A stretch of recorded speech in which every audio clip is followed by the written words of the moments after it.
A man named Kenny Scrub, or better known as Kenny S., plays on a team for an unusual sport. He's made $80,000 in the 2015 season. This game he plays is called Counter-Strike Global Offensive. And yes, Mom, he has made $80,000 from playing video games. In this game, there are two teams, terrorist and counter-terrorist. Each team has a different objective. The terrorist objective is to plant the bomb on either site A or B, and the counter-terrorist goal is to fend off the attackers, and if they fail, defuse the bomb.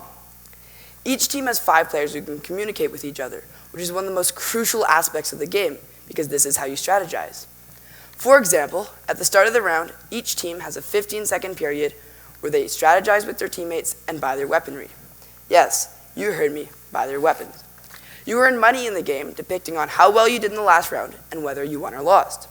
This makes it interesting because each gun costs a different amount of money and you want to buy things like a defuse kit and body armor. You will often see teams saving one round so they can buy better weaponry the next.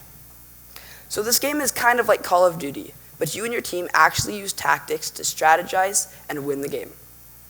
Now most of you are probably like, blah, blah, blah. How is this game any different than any other first-person shooter? And if it is, why should I care? So today I will be going over the positive effects and common misconception people have about gamers. So let's go on with the positive effects. In 2006, a study conducted by Bavalier and researcher C. Sean Green took 9 individuals who hadn't played video games and got them to play Medal of Honor, a first-person shooter game, for a span of 1 hour a day for 10 days. Where on the other hand, they got another 8 individuals who hadn't played video games, and got them to play Tetris for the same span of time. In the end, the individuals who played the first-person shooter games increased their scores on 3 tests of visual attention, a skill that's vital for tasks such as driving and reading. In a first-person shooter game, a player may be doing various tasks at once, such as shooting at an enemy player, moving to another location, and communicating with his or her team. All of this multitasking requires the player's mind to track where the enemy is, to track whether he or her is hitting the target, and whether the enemy is moving or not. These are all factors that your brain needs to take into account and correlate with the movement of your hand.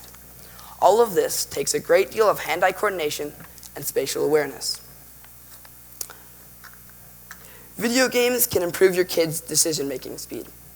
People who played action-based video games and other computer games can make decisions 25% faster than others without sacrificing accuracy, according to a study done by the University of Rochester. Other studies suggest that most expert gamers can make choices and act upon them up to 6 times a second, 4 times faster than the average person, and can pay attention to more than 6 things at once without getting confused, compared to only 4 by the average person. These are few of the many positive effects and studies done on video games. I could go on for days and days talking about them, but that will be for another time. So let's go on with the misconceptions. I have 3 simple questions for you when you saw me at first. Did you think to yourself, wow, this kid is out of shape, he clearly has no life, and my favorite, boy, he is ever antisocial?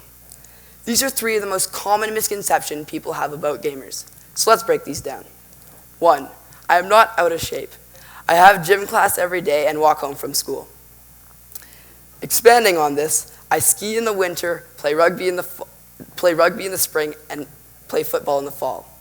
Next, I have a life. Most of my time is invested in my sports and school, and when I do have free time, I try and hang out with friends. And lastly, I am not antisocial. Anytime I play video games, I always Skype my friends. And as I said earlier, each team has players who can communicate with each other. I often find myself engaging in interesting conversations with other players. Once I found a kid who forgot to take his ADHD medication and happened to take the same type and dosage as I did.